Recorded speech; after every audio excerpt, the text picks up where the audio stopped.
The sun hung low over the cracked asphalt of Route 17, painting the horizon in streaks of orange and crimson, as if the sky itself were bleeding out from some unseen wound. In the shadow of a weathered gas station, where the air smelled of stale oil and distant rain, a small boy stood rigid, his tiny hand pressed to his forehead in a salute sharper than any soldier's. He couldn't have been more than 8, his clothes threadbare and dusted with the grit of too many miles, walked alone. His name was Ethan, and every time the rumble of engines echoed down the highway, he'd snap to attention, eyes wide with a fierce, unspoken hope. But today, as a lone rider thundered past without a glance, Ethan's shoulders slumped, and a single tear carved a clean line through the dirt on his cheek. No one stopped. No one ever did.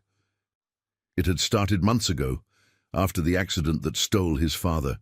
Jake Harlan had been a mechanic, hands calloused from years of wrenching on Harleys in the dim glow of garage lights. But he'd ridden with the Iron Vipers back in his wilder days, a crew of outcasts bound by oaths sworn over campfires and cold beers. Jake's promise to his son was simple. "One day, kid, we'll ride together. You and me, against the wind." But the wind had turned cruel that rainy night, claiming Jake in a twist of fate on the same road Ethan now haunted. Left with an aunt who barely looked at him, and a town that whispered pity, Ethan clung to that memory like a lifeline. Every biker who passed became a ghost of his father, deserving of the salute Jake had taught him, one that said loyalty didn't fade, even in the face of loss. The gas station attendant, a grizzled man named Roy, with a perpetual squint from too many sunsets, watched from behind the counter. He'd seen the boy every afternoon for weeks, standing there like a sentinel amid the pumps and faded soda signs. "Kid's gonna get himself run over one day," Roy muttered to no one, wiping down a sticky counter that reeked of spilled coffee. But deep down, he knew it was more than that. Ethan's eyes held a quiet storm, the kind that brewed from promises unkept and a world that moved on too fast. Roy had lost a brother to the roads years back, so he slipped the boy free sodas sometimes, but words, they stuck in his throat like gravel. As dusk crept in, casting long shadows that danced like spectres across the lot, the first real rumble of the evening approached. Not a single bike, but a pack. Noah Kane led them, his broad frame cutting through the twilight on a blacked-out Indian chief, the engine's growl a low thunder that vibrated through the earth. Noah was the reluctant enforcer of the Vipers, a man scarred by wars he'd left behind in dusty foreign lands, where promises to fallen brothers had etched lines into his face deeper than any tattoo. At 42, with silver threading his beard and a viper patch worn thin on his leather vest, he'd sworn off the old life after Jake's death pulled him back in. Jake had been his sergeant once, the one who dragged Noah from the brink during a firefight that still haunted his dreams. The acrid smoke, the screams cut short. "You owe me one, Kane," Jake had growled back then, glapping his shoulder with bloodied hands. "Watch my boy if I don't make it home." Noah hadn't planned on riding this way tonight. The Vipers were scattered these days, chasing jobs in oil fields and construction sites, their once tight brotherhood frayed by time and regrets. But a wrong turn off the interstate, chasing the ghost of a memory, brought him here. He spotted the boy first, a small figure snapping to salute as the convoy crested the rise. Noah's hand instinctively rose to his brow in return, a reflex from barracks long gone. The bikes behind him, 10 strong, their chrome glinting like fangs in the fading light, slowed as one, a ripple of curiosity passing through the pack. "What's with the kid?" called Marcus, Noah's second, a burly ex-marine with a laugh like grinding gears. They pulled into the lot, engines cutting off one by one until silence fell, heavy as a shroud. Ethan didn't move, his salute unwavering, chest puffed out against the chill wind that whispered through the pumps. Noah dismounted first, boots crunching on loose gravel, the scent of leather and exhaust clinging to him like an old friend. Up close, the boy looked even smaller, his face a map of quiet defiance, eyes the color of storm clouds. "Hey, son," Noah said, voice rough but gentle, crouching to meet his gaze. "You saluting us like we're heroes or something?" Ethan's hand finally dropped, but his chin lifted. "My dad did. He rode with guys like you, said promises keep you going, even when everything else breaks." The words hung in the air, simple and shattering, stirring something deep in Noah's gut, an echo of Jake's voice, of oaths sworn under starless skies. The other bikers gathered, a circle of weathered faces and inked arms, murmuring among themselves. Roy emerged from the station, arms crossed, watching as if this were the start of some old Western showdown. Noah felt the weight of it then. The pull of that forgotten debt. He'd buried Jake's memory under miles of road, but here it was, staring back at him in a child's unblinking eyes. "What's your name, kid?" Noah asked, though a part of him already knew. "Ethan Harlan," the boy replied, voice steady. "And Dad said the Vipers never forget." Noah's breath caught, the pieces slamming together like a puzzle he'd avoided for too long. Harlan, Jake's boy. The convoy shifted uneasily, sensing the shift in their leader's stance. Marcus leaned in, whispering, "Boss, this the one from the letter, the promise." Noah nodded slowly, the desert wind tugging at his vest. He'd received that scrawled note months back, Jake's last words smuggled through a mutual friend. "If I go down, promise you'll look after Ethan. Make sure he knows what family means." Noah had folded it away, telling himself life moved on. But promises, like the roads they rode, had a way of circling back. That night, as stars pierced the velvet sky and the bikers shared stories around a makeshift fire in the lot, crackling flames casting flickering shadows on their faces, Noah made his choice.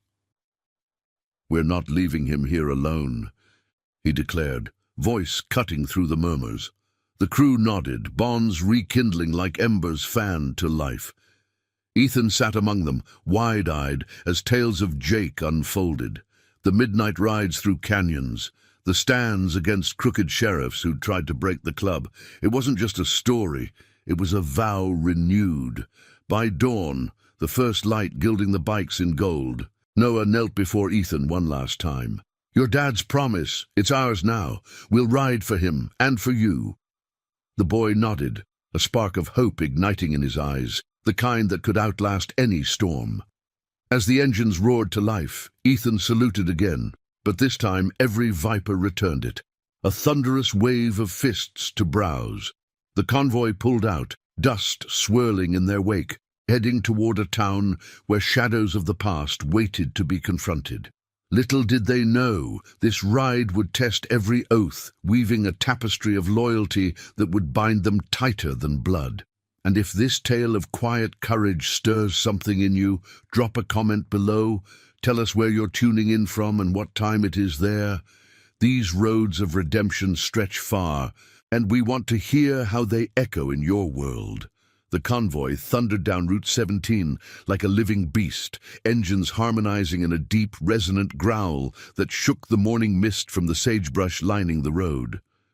Noah Kane rode point, his Indian chief slicing through the cool dawn air, the scent of dew-kissed earth mingling with the sharp tang of exhaust. Ethan clung to the back of his bike, small arms wrapped tight around Noah's waist, his cheek pressed against the worn leather vest that still carried faint traces of campfire smoke from the night before.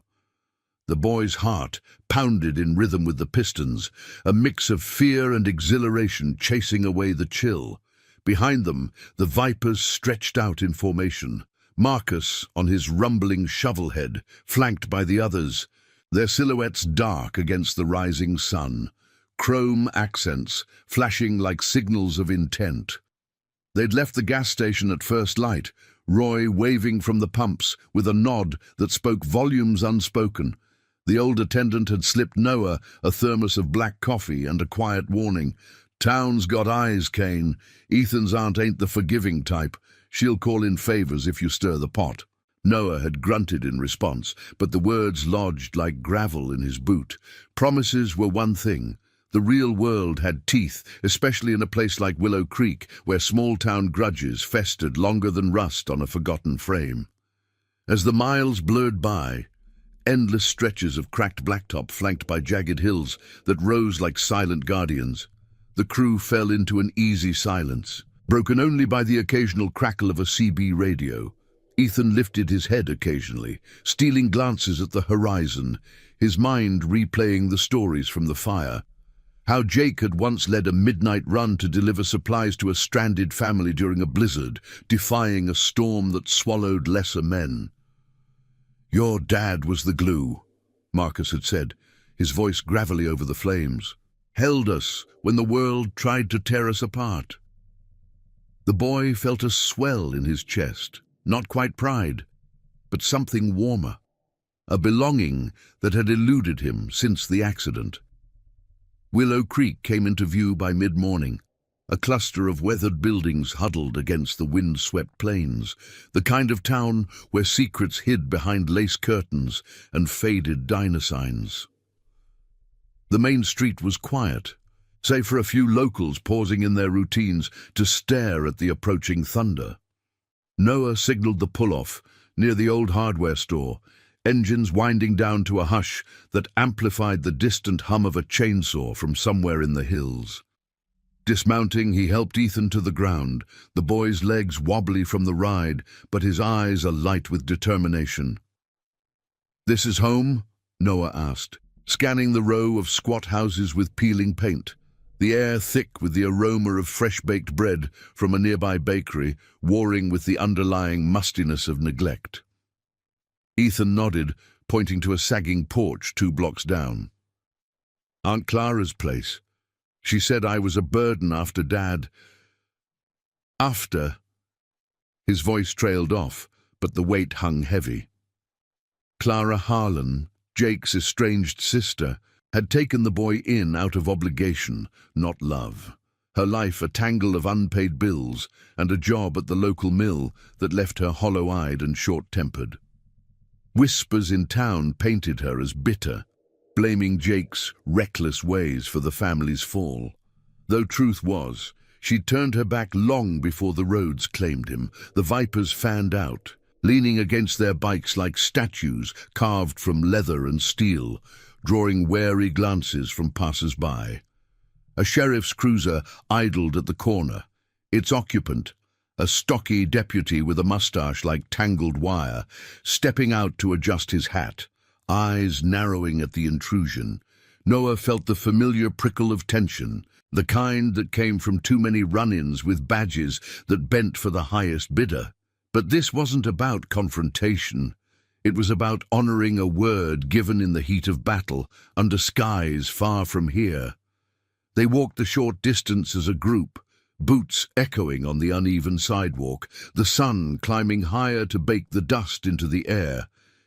Ethan led, his small frame straight-backed, saluting a passing trucker out of habit. At the porch steps, the door creaked open before they could knock. Clara stood there, arms crossed over a faded apron, her face a mask of surprise, hardening into suspicion. She was in her late 30s, lines etched deep from years of scraping by, her dark hair pulled back in a severe bun. "Ethan, what in the world? Who are these men?" Her gaze flicked over the bikers, voice sharpening like a blade on whetstone. "Aunt Clara," Ethan started, but Noah stepped forward, removing his aviators to reveal eyes shadowed by old ghosts. "Ma'am, name's Noah Kane. I rode with your brother Jake. He left a message for me about the boy." He pulled the crumpled letter from his vest pocket, the paper yellowed but the ink bold. Jake's scrawl promising protection, family beyond blood. Clara's expression cracked, a flicker of something, regret perhaps, crossing her features before defensiveness walled it off. "Jake's gone, and so's his trouble. I can't keep him. The state's sniffing around already, talking placements. You think a bunch of road warriors can fix that?" Her words were barbed, but beneath them, Noah caught the tremor, the exhaustion of a woman who'd shouldered more than her share. The deputy arrived then, cruiser pulling up with lights flashing silently, adding to the growing knot of onlookers. "Everything all right here, Ms. Harlan?" he called, hand resting casually on his belt, though his stare bored into Noah like he was sizing up a threat. Noah kept his stance easy, hands visible. "Just family business, deputy, no trouble." But inside, the gears turned. This wasn't just about Ethan, it was a web of old debts, Jake's unresolved ties to the town, rumors of a land deal gone sour, a crooked official who'd profited while Jake paid the price. The Vipers shifted subtly, a united front that spoke of loyalty forged in fire. Ethan looked up at Noah, his small hand slipping into the biker's calloused one. In that touch, a silent vow passed. They wouldn't leave without a fight, not the kind with fists, but the deeper battle for what was right. Clara watched, her resolve wavering as the morning light caught the viper patches, symbols of a brotherhood that remembered.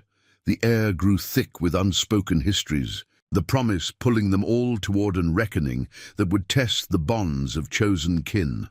As the group stood there, the weight of the moment settling like dust after a storm, Marcus murmured to Noah, "Boss, this town's got shadows longer than the road." Jake's letter mentioned something about a debt owed to the club from someone high up. Noah nodded, the pieces aligning. Willow Creek wasn't just a stop, it was ground zero for redemption, where oaths would clash with corruption and a boy's salute might just rally an army of the heart.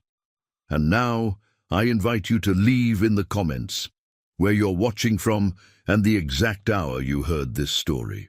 We wish to know how far these northern confessions travel and at what moments they reach you. The deputy's boots scraped against the cracked sidewalk as he approached, his shadow stretching long across the porch, like a warning etched in midday sun. Willow Creek's air hung heavy now, laced with the faint bitterness of overheated asphalt and the underlying rot of secrets long buried. Noah Kane stood firm, his hand still clasped around Ethan's small one, the boy's fingers trembling not from fear, but from the quiet resolve that mirrored his father's unyielding spirit. The Vipers formed a loose semicircle behind them, their presence a silent thunder, leather creaking softly, eyes steady under the brims of weathered caps. Marcus shifted his weight, arms crossed over his broad chest, the ink of an old viper emblem peeking from his sleeve like a badge of forgotten wars. Family business, you say? The deputy, Badge Harlan, as his tarnished nameplate read, no relation to the Harlans, but wearing the town's authority like a ill-fitting coat, eyed Noah with the practiced suspicion of a man who'd chased shadows for too long. His mustache twitched, and the radio on his belt crackled faintly, a reminder of the thin line between order and overreach. "This town's seen enough of your kind rolling through, stirring up dust and trouble. Ms. Harlan here has custody, legal and clear. You got papers or just good intentions?" Clara stepped forward, her apron twisting in her hands, the fabric worn thin from too many washes in a life of quiet desperation. Her eyes darted from the deputy to Noah, then down to Ethan, who met her gaze without flinching. "They're friends of Jake's," she said, her voice a fragile bridge between defensiveness and doubt. "But the boy's staying put. Social services is coming tomorrow. Placement in a group home upstate. It's for the best. Jake's ways, they don't leave room for normal." Ethan's grip tightened in Noah's hand, a small anchor against the tide of words that threatened to sweep him away.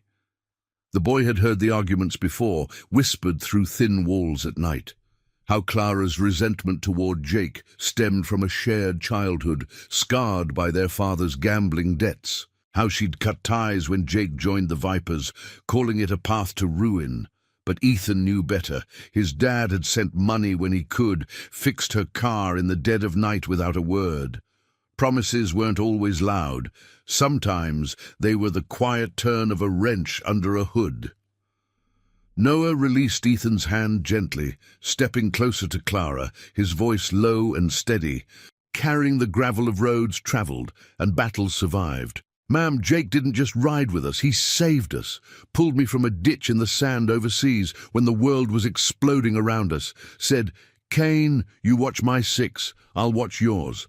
That letter, it's his last 6 for the boy." He extended the paper again, the edges frayed like the edges of his own patience. Clara hesitated, her fingers brushing it before pulling back as if burned. The words blurred in the sunlight. Jake's hasty script, inked in the hours before that fatal ride, pleading for the club to stand as family when blood failed. Badge Harlan snorted, adjusting his belt with a jingle of keys that echoed like judgment. "Sentimental hogwash. This ain't some biker ballad.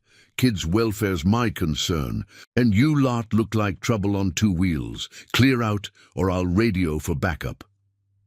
His hand hovered near his holster, a gesture more bluff than threat, but it rippled through the vipers like wind over embers.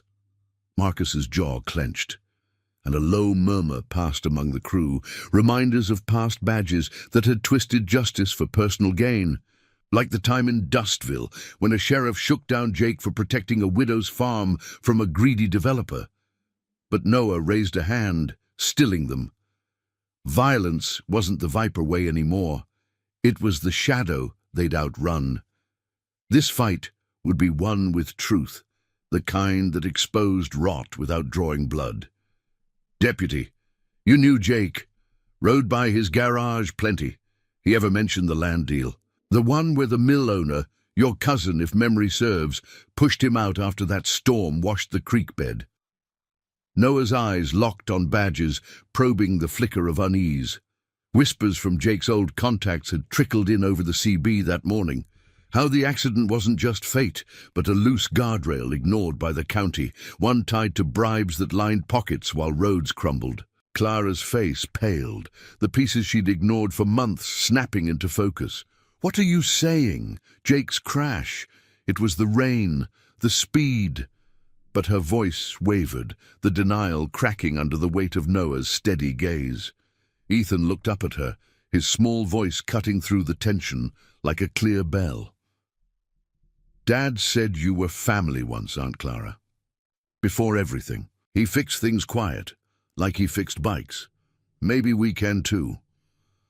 The deputy shifted, sweat beading on his brow despite the breeze picking up, carrying the distant scent of pine from the hills. Onlookers had gathered now, a cluster of townsfolk at the edge of the street, murmuring behind hands, the bakery owner pausing with a tray of cooling loaves. Willow Creek thrived on gossip, but this was different, a reckoning, the past roaring back on chrome and leather. Badge cleared his throat, glancing at his cruiser. "This is hearsay. You want to talk deals? Take it to the station. But the boy's not going anywhere with you without a judge's say." Noah nodded, the concession a tactical pause. "Fair enough, but we're not leaving town till this is square. Jake's promise includes setting things right, for Ethan, for you, for whatever shadows this place hides." He turned to the Vipers, signaling with a subtle tilt of his head. They mounted up slowly, engines coughing to life in a staggered symphony that vibrated through the porch boards. Ethan climbed back onto Noah's bike, his salute to Clara brief but sincere, a gesture of hope amid the fracture. As the convoy pulled away, dust swirling in lazy spirals that caught the sun like fleeting gold, Clara watched from the steps, the letter clutched in her fist. The deputy's cruiser followed at a distance, taillights winking like wary eyes. Noah felt the road ahead fork, not just asphalt, but paths of loyalty tested, truths unearthed. The Vipers rode toward the old mill on the outskirts, where Jake's final grudge lingered in rusted silos and forgotten ledgers. There, amid the creak of machinery and the hush of overgrown weeds, they'd dig for the evidence Jake had hinted at. Documents buried like time capsules, proof of corruption that had cost a good man his life. Ethan leaned forward, his voice barely audible over the wind. "They'll listen now, right? Like Dad always said, truth rides straight." Noah glanced back, the boy's eyes reflecting the endless sky. "Yeah, kid, straight and true. And we've got the whole crew to back it." The miles unspooled, carrying them deeper into the heart of Willow Creek's hidden wounds, where redemption waited not in grand gestures, but in the quiet honor of keeping one's word. The sun climbed higher, casting their shadows long and united, a promise etched against the horizon. The old mill loomed on the edge of Willow Creek like a forgotten sentinel, its silos thrusting skyward against a sky now bruised with gathering clouds, the air thick with the metallic tang of rust and the faint acrid whisper of long-extinguished forges. Noah Kane eased his Indian chief to a stop at the chain-link fence, the engine's rumble fading into the hush of overgrown weeds that swayed like ghosts in the breeze. Ethan slid off the bike, his sneakers sinking into the soft earth, eyes wide as he took in the skeletal structure, rusted beams groaning under their own weight, windows shattered like broken promises. The Vipers dismounted behind them, a disciplined pack, moving with the quiet efficiency of men who'd faced worse than decay. The creak of leather, the soft clink of tools from saddlebags, the shared glances that spoke of oaths renewed. Marcus led the way, clipping the fence with bolt cutters that snapped like brittle bones, his shovelhead parked nearby as a lookout. "Jake mentioned a lockbox in the foreman's office," he said, voice low, pulling a faded map from his vest, yellowed paper marked with Jake's precise notations, arrows pointing to hidden corners. "Said it held the receipts, the ones that proved the county skimmed funds for road repairs. That guardrail? Cut corners to line pockets." Noah nodded, the weight of it settling deeper. Jake hadn't just died in an accident. He'd been erased by greed, the kind that festered in small towns where power wore a badge or a suit. They slipped through the gap, boots crunching over gravel strewn with shards of glass that glinted like scattered teeth in the dappled light, filtering through the canopy of twisted vines. Ethan stayed close to Noah, his small hand brushing the biker's leg, a silent tether amid the eerie quiet, broken only by the distant caw of crows circling the silos.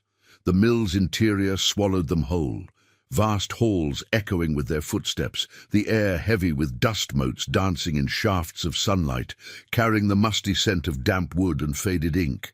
Shadows pooled in corners where machinery lay dormant, hulking shapes that could hide more than memories, perhaps the very evidence that could rewrite Ethan's future.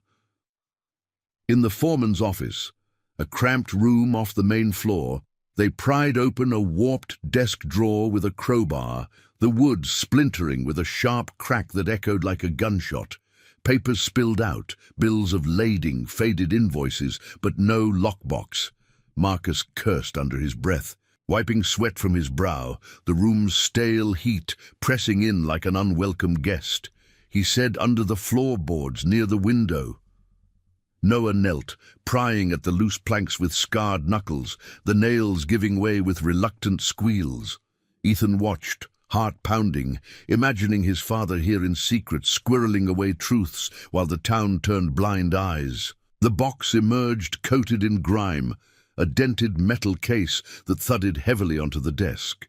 Noah's hands trembled slightly as he worked the combination. Jake's birthday, etched in memory from shared rides under starlit skies. Inside lay the proof. Ledgers yellowed with age, receipts stamped with official seals, notations in Jake's hand linking mill owner Victor Lang, a slick operator with ties to the county commissioners, to diverted funds. "Look here," Noah murmured, tracing a line with his finger. 10 grand for road maintenance that never happened. The guardrail was rusted through because of this. Ethan's eyes scanned the pages, too young to grasp the full betrayal, but feeling its chill, the way it twisted his father's memory into something tainted by others' sins. Outside, the growl of engines announced company, the deputy's cruiser, followed by a dusty sedan that screamed authority.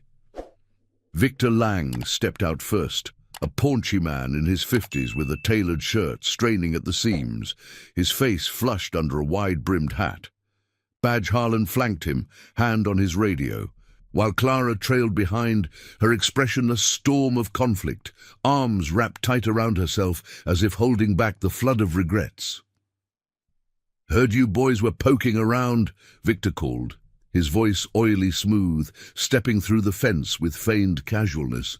"Private property. Trespassing's a fine way to spend the afternoon." Noah straightened, the lockbox tucked under his arm, the Vipers closing ranks instinctively, a wall of resolve, their shadows merging in the afternoon light slanting through the mill's broken roof. Ethan pressed against Noah's side, but his chin lifted, the salute his father taught him burning in his chest like a quiet fire. "This is about Dad," the boy said, voice steady despite the quiver in his limbs. "He found out what you did, the money that should have fixed the roads." Victor's laugh was forced, echoing hollowly off the silos, but his eyes darted to the box, recognition flickering like a shorted wire. Kid's got an imagination. Jake was always stirring pots. Good riddance to his meddling. Clara stepped forward then, her face pale, the letter from Jake crumpled in her pocket like a talisman.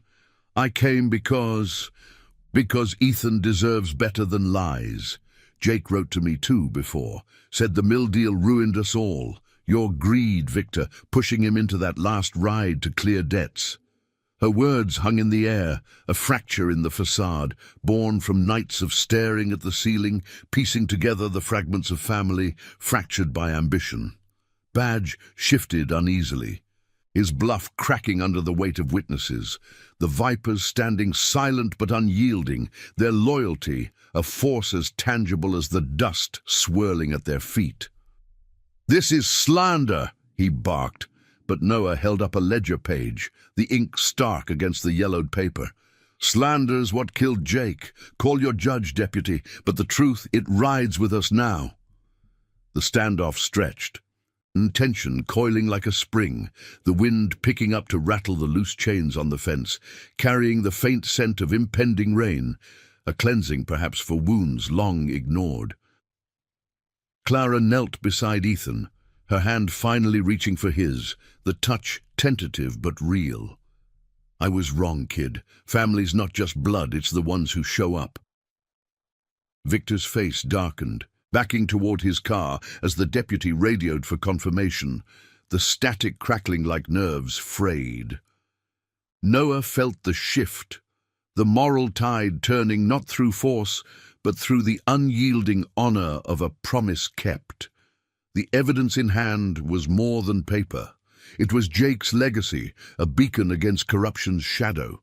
As the first drops fell, pattering softly on the mill's tin roof like hesitant applause, the group moved as one, Vipers escorting Clara and Ethan toward the bikes, the deputy trailing with reluctant sirens silent. Willow Creek's secrets were unraveling, thread by thread, pulling them toward a justice that honored the fallen. Noah glanced at Ethan, the boy's eyes reflecting the storm clouds, a spark of redemption igniting. Promises, once buried, now roared to life, binding them in a family forged from the road's unyielding truth. If this chapter's glimpse into hidden truths touched your heart, smash that like button. It helps these stories of honor and redemption reach more souls in need. The rain came down in earnest now, a relentless sheet that hammered the mill's rusted roof like 1,000 impatient fingers, turning the ground into a slick mire of mud and regret. Noah Kane shielded the lockbox under his vest, the metal cool against his skin, despite the warmth of the gathering storm, as the Vipers hustled Clara and Ethan toward the bikes. Water streamed down their faces, mixing with the dust to carve clean paths through the grime of the afternoon's revelations. Ethan's small frame shivered against Noah's side, but his eyes burned with a clarity that cut through the downpour, the kind of unyielding light that came from seeing truth emerge from shadows long enough. Marcus revved his shovel head first. The engine's roar, a defiant bellow against the thunder rolling in from the hills. its exhaust mingling with the earthy scent of wet soil rising from the fields. "Town hall's next," he shouted over the din, wiping rain from his beard, his voice carrying the steady resolve of a man who'd stared down worse tempests in forgotten battlefields.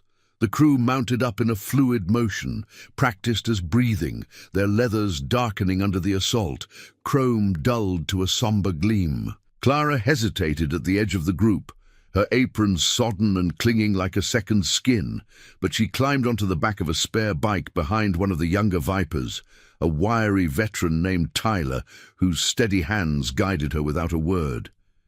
Ethan settled in front of Noah once more, the boy's salute to the mill, a final gesture to his father's hidden fight, brief but poignant, fist to brow amid the cascade. They rode out in tight formation, tires churning through puddles that splashed like accusations, the convoy cutting a path back toward Willow Creek's heart.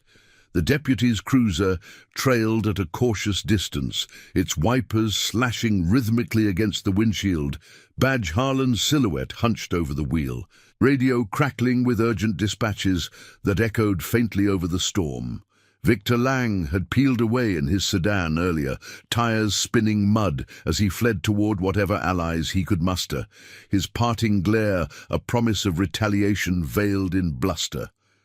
Noah felt the weight of the ledgers in his mind more than in his hands now, pages that mapped not just corruption, but the quiet erosion of trust that had claimed Jake Harlan, turning a brother's protection into a solitary burden. The town hall squatted at the end of Main Street, a squat brick building with flags drooping limp in the rain, its windows glowing faintly against the grey afternoon like hesitant beacons. The Vipers pulled up in a staggered line, engines cutting off one by one, until the only sound was the patter of rain on helmets and the distant rumble of thunder. Noah dismounted, helping Ethan down, the boy's sneakers squelching in a puddle that reflected the overcast sky like a fractured mirror. Clara followed, her steps uncertain, the letter from Jake now tucked safely in her pocket, its words a compass she'd ignored for too long. "I never knew the full of it," she murmured to Noah as they approached the steps, water dripping from her hair in rivulets. "Jake tried to tell me once about the Mills games, how Victor twisted the deals to squeeze us dry. I shut him out, called him reckless. But you're keeping his word alive."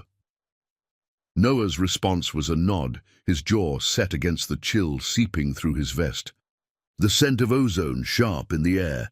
"Promises like that don't die easy, Mom. They pull you back no matter the miles." Inside, the lobby hummed with the low buzz of fluorescent lights and the murmur of clerks shuffling papers, the air stale with the mustiness of old files and cooling coffee from a nearby urn. Badge Harlan burst through the doors moments later, shaking off rain like a dog, his uniform darkened and clinging, face twisted in a mix of frustration and calculation.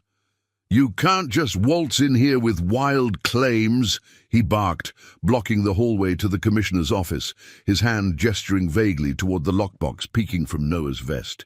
"This is official business. Evidence chain warrants the works." The Vipers spread out subtly, a protective cordon that drew stares from the few employees milling about, their footsteps echoing on the linoleum like hesitant drum beats. Ethan stayed close, his small hand finding Clara's for the first time, a bridge forged in the storm's wake. Marcus leaned against a bulletin board plastered with faded notices, community events, lost pet flyers, the irony not lost on him as he eyed the deputy. Official, like the official skim on road funds that left Jake's guardrail a death trap. "We've got the receipts, Harlan. Your cousin's name's all over 'em." The words landed like pebbles in a still pond, rippling outward as a door creaked open down the hall. Commissioner Ellis emerged, a gaunt man in his 60s with wire-rimmed glasses, fogged from the humidity, his tie askew as if the rain had unraveled his composure. Victor Lang hovered behind him, face pale under the harsh lights, the oil-slick confidence stripped away. "What's this commotion?" Ellis demanded, voice thin but authoritative, glancing at the group with the wariness of a cornered fox. Noah stepped forward, pulling the ledgers free, water droplets beading on the covers like unshed tears. He laid them on the reception desk with deliberate care, the pages fanning slightly to reveal stamped signatures and damning figures. This, Commissioner. Proof your office signed off on ghost contracts while Willow Creek's roads crumbled. Jake Harlan found it, tried to blow the whistle. Next day, he's gone. The room fell into a charged hush, broken only by the relentless drum of rain against the windows, each drop amplifying the tension coiling in the air. Clara's breath caught, her grip on Ethan's hand tightening as memories flooded back. Jake's late-night calls, his frustration over crooked ledgers that bled the family dry, funding Victor's expansions while her own home sagged under leaks. He wasn't reckless, she said, voice gaining strength directed at Ellis. He was trying to fix what you all broke, for us, for the town. Ethan nodded beside her, his eyes meeting the Commissioner's without flinching, the salute unspoken but present in his straight-backed stance. Badge shifted, his earlier bluster deflating as the ledger's implications sank in, the radio on his belt falling silent, as if even the lines of authority recoiled. Victor sputtered protests, but Ellis held up a hand, scanning the documents with growing pallor, the fluorescent hum underscoring his labored swallows. This needs verification, he stammered, but the doubt in his eyes betrayed him, the moral fracture widening under the weight of exposed truths. Noah watched, the Vipers a silent testament behind him, their loyalty not in shouts but in the unyielding presence that demanded justice without a fist raised. As the Commissioner retreated into his office, murmuring about audits and investigations, the group lingered in the lobby, the rain easing to a soft patter outside, sunlight piercing the clouds in tentative rays that gilded the wet pavement. Ethan looked up at Noah, a quiet smile breaking through, the first real one since the gas station days. Dad would be proud. You kept the promise. Noah ruffled the boy's damp hair, the gesture simple, profound, a thread in the tapestry of chosen family weaving tighter. But shadows lingered. Victor's glare promised pushback, and Badge's uneasy stance hinted at deeper entanglements yet to surface. The road to full redemption stretched ahead, paved with ethical storms, but for now, the Vipers had planted their flag in the heart of corruption, honoring Jake's ghost with every step forward. Clara pulled Ethan aside as the crew gathered near the doors, the air lighter now, carrying the faint, hopeful scent of rain-washed earth. I'm sorry, kid, for shutting you out, for not seeing what Jake saw in you. The boy hugged her fiercely, the embrace a seal on fractured bonds, while Noah felt the pull of the horizon. The next ride would demand more than evidence. It would test the soul of their oath, binding them against the gathering dark of institutional deceit. The engines waited outside, ready to roar once more, carrying whispers of justice through the storm-cleared streets of Willow Creek. The lobby of the town hall felt smaller now, the air thick with the lingering dampness of the storm and the sharper edge of confrontation, like the tang of polished brass under tension. Fluorescent lights buzzed overhead, casting harsh shadows that danced across the linoleum floor, where puddles from their boots spread like unspoken accusations. Noah Kane stood at the center, the lockbox's weight a steady anchor against his side, its contents laid bare on the reception desk, ledgers splayed open, pages curling slightly in the humidity, ink stark as fresh wounds. Ethan's small frame pressed close to Clara's leg, his eyes flicking between the adults, the boy's quiet vigilance a mirror of the resolve that had drawn the Vipers here, mile after unforgiving mile. Commissioner Ellis retreated into his office with a hurried shuffle, the door clicking shut behind him like a held breath, but not before Victor Lang's voice sliced through the hush, oily and edged with desperation. This is a setup, fabricated nonsense from a dead man's grudge. Victor paced near the windows, rain-streaked glass blurring the outside world into a watercolor of grey streets and gleaming bikes. His tailored shirt rumpled now, sweat tracing lines down his temples.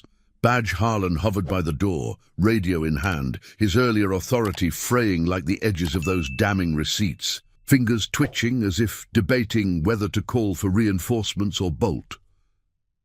Clara's hand rested on Ethan's shoulder, a tentative claim born from the storm's raw honesty, her voice emerging soft but unyielding as she faced Victor. Jake wasn't grudge-holding. He was the one holding things together. You squeezed the mill dry, diverted funds meant for the town, for roads that could have saved him. Her words hung in the air, pulling at the threads of her own regrets, memories of Jake's late-night visits flashing like lightning. Him under the hood of her old truck, grease-streaked hands fixing what she couldn't afford, never asking for thanks, just a nod of shared blood. Ethan looked up at her, a spark of connection igniting in his gaze. The family he'd saluted in shadows, now standing solid before him. Noah met Victor's glare steadily, the biker's broad shoulders squared against the wall of institutional deceit, the faint scent of wet leather mingling with the stale coffee aroma from the urn in the corner. "Your games end here, Lang." Jake pieced this together, quiet, like he did everything. No fanfare, just truth for the boy and anyone else you bled dry. The Vipers remained a silent bulwark, Marcus leaning against a pillar with arms crossed, his shovelhead's keys jingling softly in his pocket like a countdown, while Tyler scanned the hall's exits, ever the sentinel. Their presence wasn't threat, it was testament, the chosen kin who'd ridden through fire for less, bound by oaths that outlasted rust and rain. Badge cleared his throat, stepping forward with a forced bluster that rang hollow against the lobby's echo. "Commissioners reviewing it. Could take days, weeks. You can't just storm in with biker fairy tales and expect the system to bend." But his eyes darted to the ledgers, the figures blurring under scrutiny. 10,000 here for phantom repairs, another 5 vanishing into Victor's expansions, all while Willow Creek's infrastructure crumbled, guardrails unchecked until that fatal twist in the road. Noah caught the deputy's unease, a flicker of conscience buried under years of looking the other way, perhaps kin to the small-town blindness that let corruption root deep. From Ellis's office came muffled voices, rising and falling like distant thunder, the commissioner on the phone, words clipped. "Yes, sir? Discrepancies? Need to verify." Victor paced faster, his polished shoes squeaking on the floor, the air growing heavier with the weight of unraveling alibis. Ethan shifted, his small voice cutting through like a clear note in fog. "Dad said promises fix what's broken. You broke a lot, but we can mend it." The simplicity struck Clara, drawing a sharp intake of breath, her free hand brushing the crumpled letter in her pocket. Jake's plea for unity, inked in haste before the roads claimed him.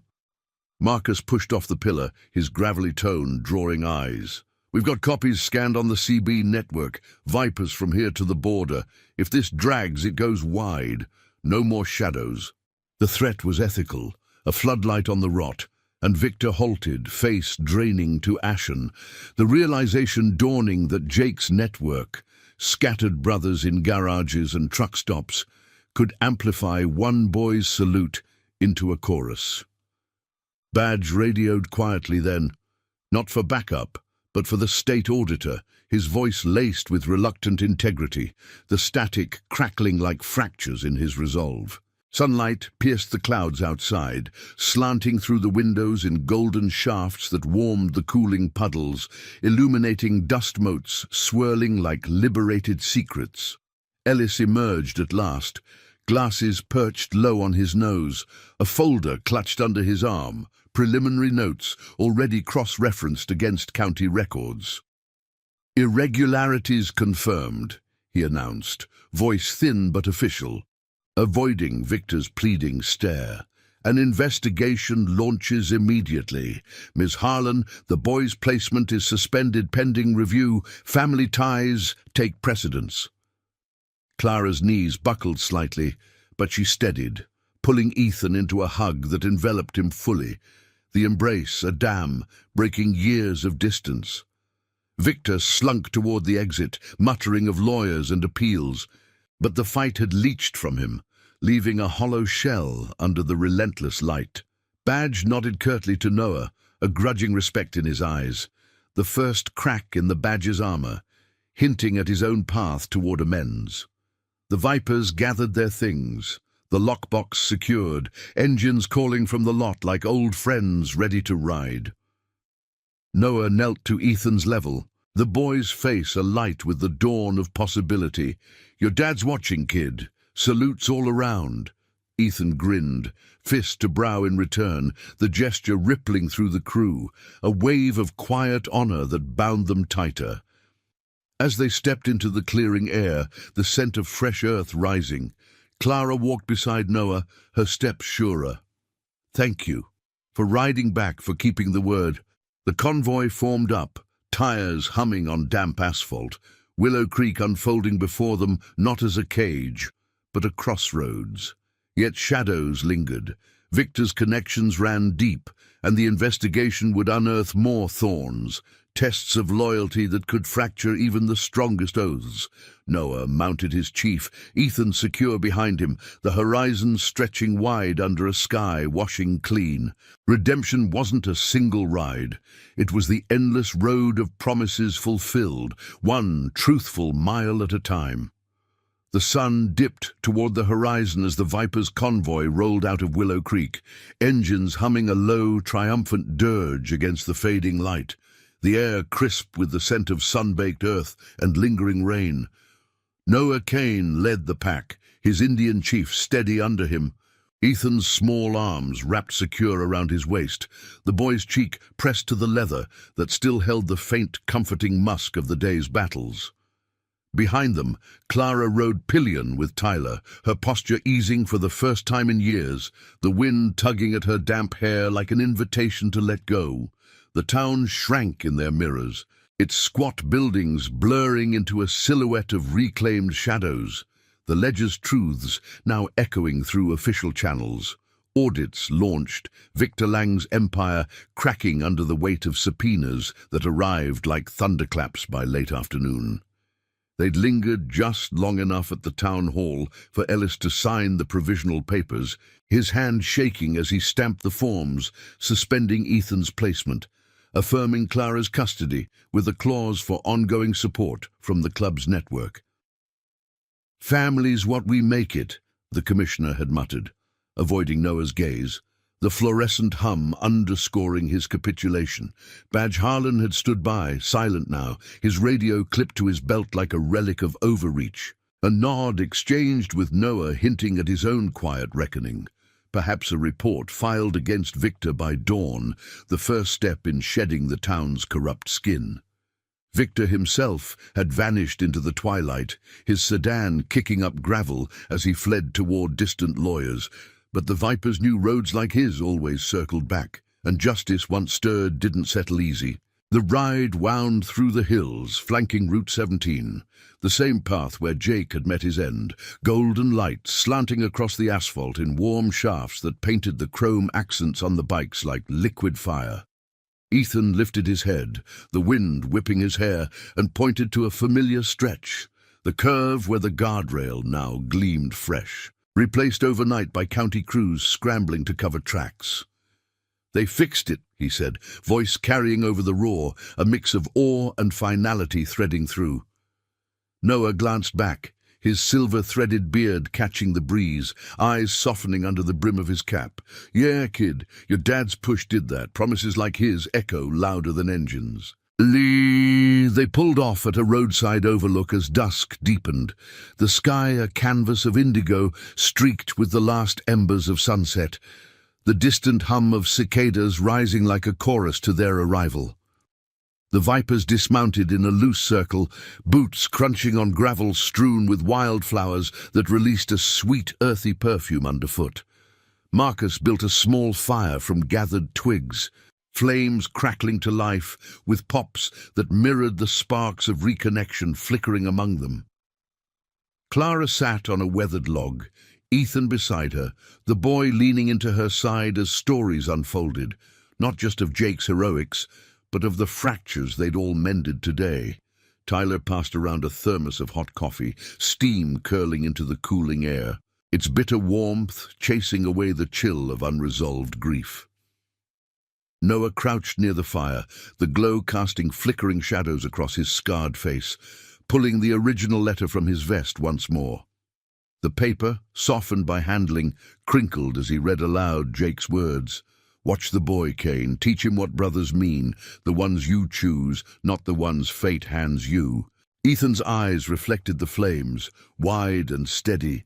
The salute he'd offered so many strangers, now a badge of belonging, returned in full by the crew gathered around him. Clara reached for the letter, her fingers tracing the ink, tears carving silent paths down her cheeks. "I pushed him away after Dad's debts, thought the vipers were poison, but you showed me the antidote. Loyalty that sticks, no matter the storm." The group fell into a companionable quiet, the fire's warmth a balm against the encroaching night, stars pricking the velvet sky one by one like promises fulfilled. Marcus raised his mug in a toast, voice gravelly. "To Jake Harlan, mechanic, rider, father, and to Ethan, the salute that brought us home." Mugs clinked, a soft chime amid the night's hush. And Ethan stood, small but unbowed, snapping a crisp salute that rippled through the vipers. One by one they returned it, fists to brows, a thunderous wave of honor that bound them tighter than any chain, the gesture echoing Jake's lessons across the miles. As the fire died to embers, glowing like embers of a renewed legacy, Noah helped Ethan onto the bike, the boy's weight a light burden now, full of future rides. Clara mounted behind Tyler, her hand waving a final goodbye to the overlook, Willow Creek's lights twinkling far below like distant fireflies. A town forever changed, its corruption laid bare, justice's quiet victory etched into its ledgers and hearts. The convoy roared to life, engines harmonizing in the dark, headlights cutting swaths through the inky road ahead. They headed north towards scattered homes and waiting garages, but the bond they'd forged pulsed strong, a family chosen in the crucible of truth and loss.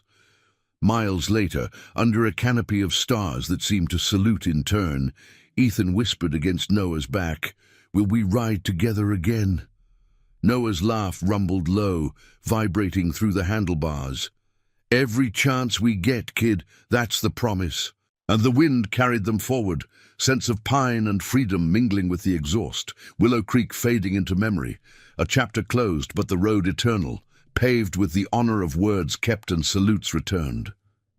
In the quiet courage of their ride, Jake's spirit thrummed alive, a legacy of redemption that outshone any shadow. Thank you for joining us on this journey of honor and unbreakable bonds. If these tales of chosen family and moral triumphs touch your soul, please subscribe and hit the notification bell. We'd love to have you ride with us on the next adventure.